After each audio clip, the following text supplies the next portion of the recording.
El mundo como lo conocemos hoy nace después de la Guerra de los 30 años. Hay gente que conoce mucho más que yo de esto. Y entonces no voy a abundar mucho sobre esto. Se firma, al terminada la Guerra de los 30 años, el primer acuerdo de paz por impotencia, que son los acuerdos de Westfalia, el Pacto de Westfalia. El Pacto de Westfalia es el resultado de la imposibilidad de ganar. Grupos protestantes, grupos católicos, países protestantes y católicos van a una guerra de dominación, como son todas las guerras, y después de 30 años diezmaron entre el 25 y el 30% de su población real y efectiva, sin que nadie le haya podido ganar a nadie. Y el Pacto de Westfalia, que es una multiplicidad de acuerdos, establece algunos principios cardinales que rigen hasta el día de hoy: soberanía, autodeterminación, no injerencia en asuntos internos. Es decir, los grupos que no se pueden ganar se ven en la obligación de respetarse. Y esa es la base de la paz. A partir de ese momento, nos encontramos en el año 1648. Eso marca lo que es hoy las Naciones Unidas, ese pacto de 1648. ¿Y siguen siendo los países westfalianos? No. No lo son aquellos que buscan imponer su creencia religiosa, política, económica a través de la fuerza de las armas, y sí lo son aquellos que tienen una tendencia y una propensión al respeto. Y alguien me podrá decir, ¿y cómo se establece el equilibrio entre los valores universales y ese pacto? Y yo no estoy muy seguro que los valores universales existan como universales. Es una duda. Pero eso nos conduce a otro. Ese pacto obliga a que una serie de filósofos, entre ellos el señor Hobbes, escriba 4 años después del pacto, a la vista de lo que ocurre en Leviatán, y define por primera vez, a través de este monstruo gigantesco, la cesión. Su capítulo 1 habla del hombre, la cesión de los derechos del hombre en favor de este monstruo, que va a pasar a organizar. Es decir, ahora ya tenemos un Estado que no está en sistema beligerante, con carácter permanente, sino que se encuentra en un estado de paz internacional, con un territorio físico definido, con una capacidad de autodeterminación, y acá vamos a ver el rol del ciudadano en esa autodeterminación, y además con la obligación de respetar a los otros estados en su modo de organización y en su autodeterminación. Thomas Hobbes dibuja esto en el Leviatán. Años después aparece el señor Rousseau y escribe el contrato social. Porque los filósofos finalmente son pensadores al azar, no son adivinos. No hay que confundir a un filósofo con un adivino. No es un pronosticador. Es alguien que estudia la razón o le da forma a lo que existe. No se dedica a la anticipación. Eso hace la ciencia ficción. Eso es otra cosa. Y todos estos pensadores imaginaron de algún modo cuál era la naturaleza del poder, el origen del poder en estos sistemas. Nosotros ascribimos a un sistema republicano desde nuestra independencia y pasa por todas nuestras constituciones. ¿Y qué hacemos nosotros dentro de ese sistema?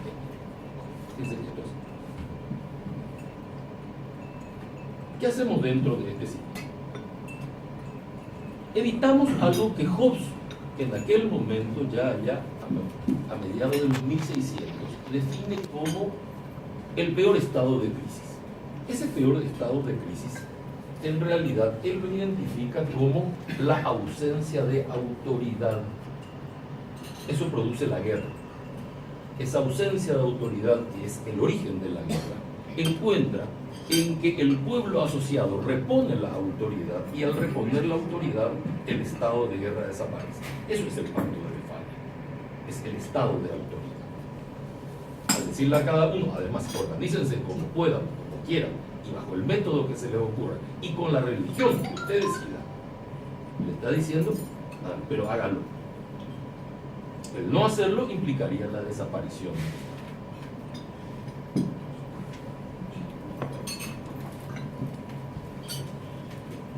Fuera de este estado, de anarquía sostiene Hobbes y sostienen todos los pensadores, la libertad no puede ejercerse ni garantizarse. ¿Qué necesita la libertad? Un marco de orden. Y el marco de orden proviene de la vigencia de la institución.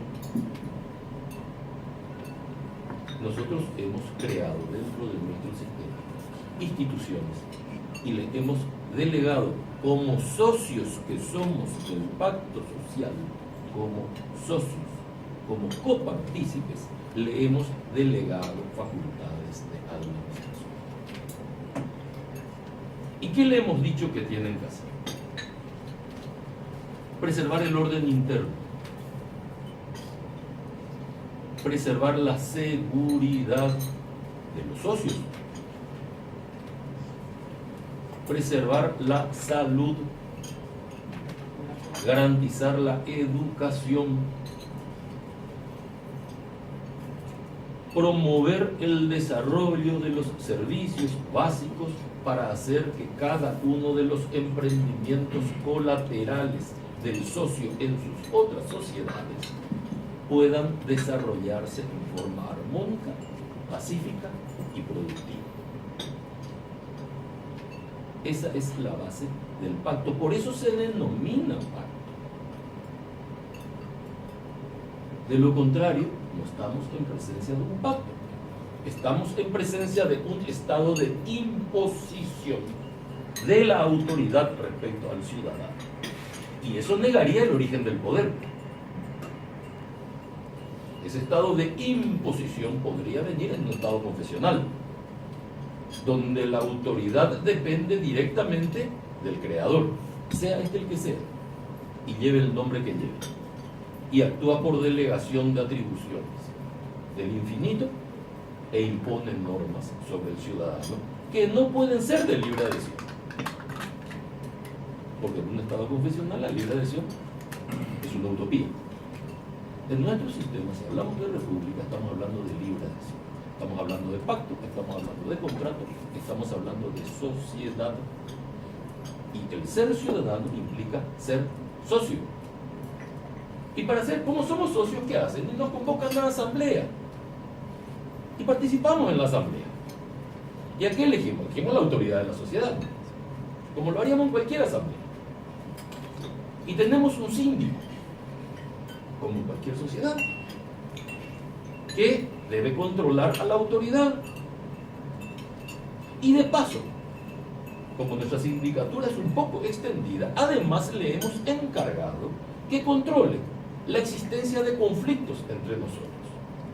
No solo a la autoridad, que es su primer rol, sino además que administre los conflictos entre nosotros, porque si nosotros tenemos un conflicto y nos consideramos incapaces de resolverlo, debe haber un tercero independiente de nosotros, capaz de decirnos a quién corresponde el derecho cada cosa. Porque finalmente el derecho no es más que el instrumento donde queda plasmada la norma del contrato social. No es otra cosa, es solamente eso. Un sistema de orden de esta naturaleza, para poder sostenerse, debe ser aceptado como tal, porque esa es la base de la sociedad. Pero debe ser aceptado por los ciudadanos y también por los dirigentes. Y también por los dirigentes, que reconocen en el ciudadano al socio del emprendimiento y que le deben reconocer y otorgar su valor de accionista de esta sociedad. Es dueño de la sociedad. No es un concepto meramente político, es apenas una sociedad, no es más que esto. No hay que buscar complicarlo demasiado. El orden finalmente debe ser cultivado. El orden no se impone en una sociedad, porque como es de libre adhesión, se cultiva. Y el modo de cultivarlo es la educación, la formación para el orden, donde todos aprenden la cuota del respeto, el límite en el ejercicio del poder, en el ejercicio de la autoridad, en el ejercicio de mi derecho, y el reconocimiento del derecho ajeno y la comprensión del rol que cumple. Y ahí es muy importante que se entienda que cuando yo digo soy socio y el otro es el administrador, no quiere decir que yo golpee la mesa y le grite que es mi empleado. Es una cosa distinta. Estamos hablando del marco del respeto. El respeto que debemos a aquel que hemos elegido para que lleve adelante el emprendimiento. Así como todos acá alrededor de esta mesa han tratado con sumo respeto y deferencia a quien la está presidiendo. Y en el mismo pacto social ustedes han decidido quién preside. Y nadie le golpeó la mesa para decirle mi empleado, porque a nadie se le ocurriría hacer una injusticia. Es otra cosa, porque yo me doy cuenta cuando imagínate puede hacer. Carlos no hay democracia. Eso nos lleva a mirar ahora nuestra sociedad. Fíjense que hemos hecho un rápido pantallazo. Y veamos qué hemos ido construyendo. Hemos construido desde un principio de autoridad impuesta a dictaduras militares con una forma u otra. Y naturalmente la dictadura, ¿dónde falla siempre? En que no educa. No puede formar. Porque es contraria a lo que tiene que explicar. Es contraria al concepto de sociedad. Proviene de una imposición. En este caso por la razón de las armas. Pero no más que la razón de las armas. Si estamos hablando dentro de nuestra región, si estamos hablando en los países árabes, Medio Oriente, Irán, Irak, estamos hablando de otra cosa. Ya sería otro capítulo hablar de cómo es posible que la sociedad más evolucionada como la iraní haya caído en manos de la ayatolá. Esto es casi inexplicable en la evolución. Pero bueno, tenemos eso. Al no educar, se abren las compuertas de un sistema democrático. Y ese sistema democrático va evolucionando con aciertos y con errores. Lo preocupante generalmente ¿qué es? Es la acumulación de errores. Porque en la dictadura hay otras cosas que no hace. No solo no educa al ciudadano, sino que no educa a la clase política porque la clase política es ausente. La dictadura ¿qué hace? No reconoce al voto. No lo ve, no lo visualiza. El ciudadano, el socio, se vuelve un objeto, no un sujeto de la relación. En consecuencia, no tiene derecho a participar como socio. Al no tener derecho a participar como socio, no tiene la herramienta para participar. Y la herramienta para participar en esta sociedad nuestra se llama partido político. Y naturalmente en la dictadura no existe. O existen remedos o fachadas, pero no tienen la independencia necesaria para poder construir. Dentro del sistema democrático que hemos visto con la evolución, se han ido produciendo elecciones de peor a mejor, pero la falta de educación conduce al día de hoy a que, y digo la falta de educación de la clase política fundamentalmente, a que cada político se vuelva fundacional. No se considera socio de un emprendimiento en marcha, se considera creador del emprendimiento a partir del día que llega el alcohol y lo empieza a inaugurar. Y ahí toma uno de los vicios cardinales de un sistema dictatorial ajeno a la sociedad y pierde el reconocimiento del otro. Pierde el reconocimiento del anterior. El anterior no es un político que estuvo en funciones, sino un delincuente que tiene que ser perseguido ¿por quién? Por el largo brazo de una justicia que se encuentra sometida, que ya dejó de controlarle al administrador, mientras el administrador es administrador, pero que le va a pasar la factura en el momento que pierda la administración. Con lo que queda claro que el concepto del límite desapareció. Tenemos un poder, tenemos un síndico que no le pone límites a la autoridad, mientras la autoridad sea castigada. Castigarle después no es límite, es castigo, eso es otra cosa. Entonces, ¿qué ocurre con ese sistema social? No encuentra una base para sostener el pacto. ¿Y qué es lo primero que explica? Explica que a partir de este momento estamos en vertiginoso ascenso. Estamos haciendo la cosa mejor que nunca. Fíjense que este es un discurso recurrente. Hagamos una proyección mental y nos vamos a encontrar cada gobierno es exactamente el mismo día. Ahora por primera vez se está haciendo todo bien. Fíjense ahora los grandes resultados que vamos a tener. Pero fíjense cómo hemos crecido. ¿Qué ocurre? Que esta visión del ascenso sesgada trae de la mano una actitud que conduce a un desacuerdo. Pero como yo parto y creo efectivamente de la base de que nunca nadie lo hizo mejor que yo, ¿cuál es el resultado de mi debate con la confrontación? Yo no puedo más que confrontar. Primero porque no le reconozco. Y segundo porque yo soy el único que hace bien. Entonces, ¿qué nivel de diálogo habría? Ninguno. Es la confrontación y es el insulto. ¿Y esto cómo se refiere? Cuando a mí me insultan y yo insulto, cuando el diálogo se perdió, cuando la base de nuestro contrato se ve profundamente afectada porque no se me reconoce como socio de la sociedad en la cual yo tengo participación accionaria,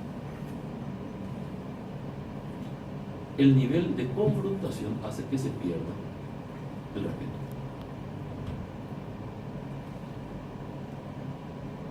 ¿Y quién pierde el respeto? Primero, el subordinado al jefe. Y si el subordinado no respeta, hace cualquier cosa. Las páginas de los diarios están llenas de la actuación policial. Todos los días. Los policías plantan droga. Los policías roban. Los policías asaltan. Los policías matan. Estamos hablando de la policía. La vocera de la policía hace 48 horas explicó que si alguien soborna a alguien es porque alguien le ofreció el soborno. Es decir, el ciudadano tiene la culpa de que el policía haya sido sobornado. Los diarios nos llenan las páginas de adquisiciones de lavarropas en las Fuerzas Armadas, que queda claro que después de tantos años de formación en el pundonor y el honor militar, no saben comprar un lavarropa.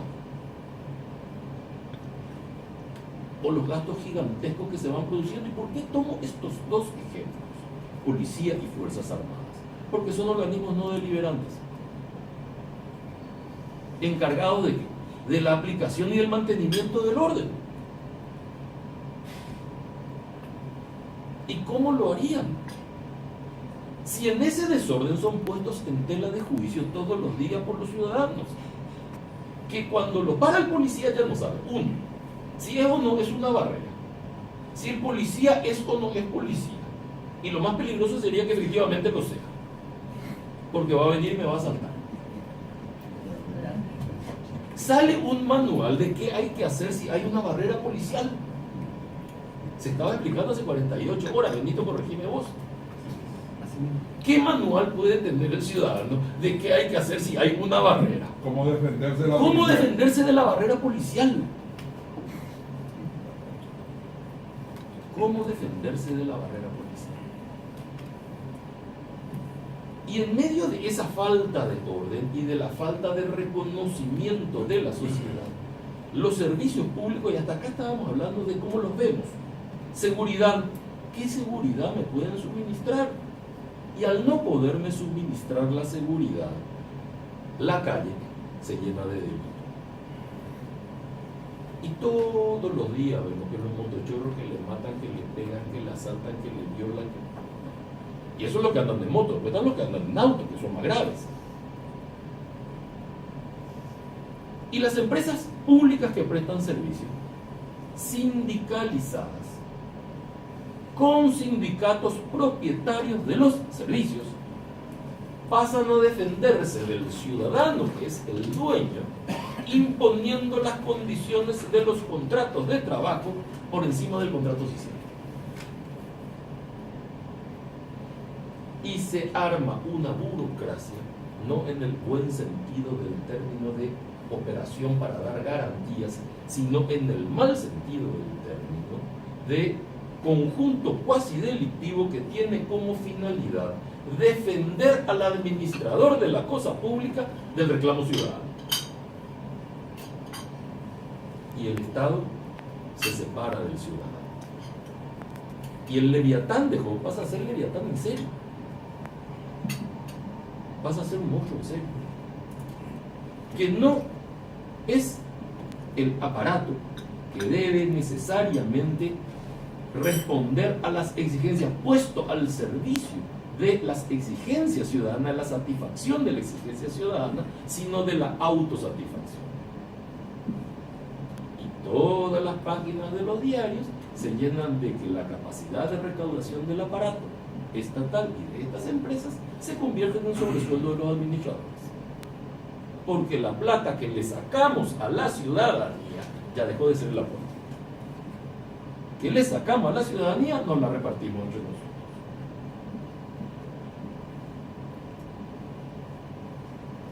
Y en ese análisis, sí, me explicaste, ¿qué vemos? Una clase política, hay frases que tuve que escribir,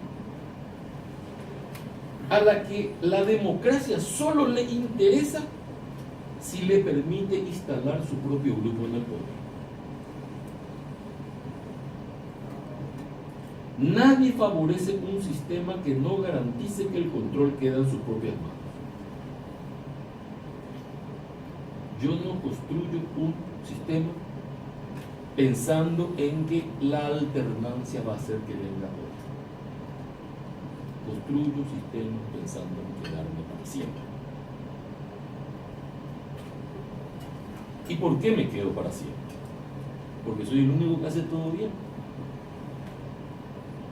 Y cuando el gobierno se considera divino, el disenso es blasfemia. El otro no tiene valor, no se le reconoce como tal. Y eso se llama guerra civil. No hace falta enfrentarse entre bandos.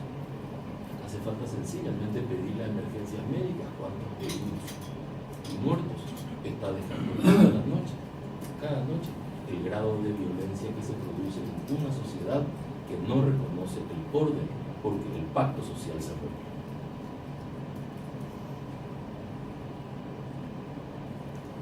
Bien que fácil pasamos del pacto social a la guerra civil. Si yo en este momento me dijese que entró hermoso, lo cual sería cierto, y me hubiese dicho que afuera 3 autos de ustedes le rompieron el vidrio,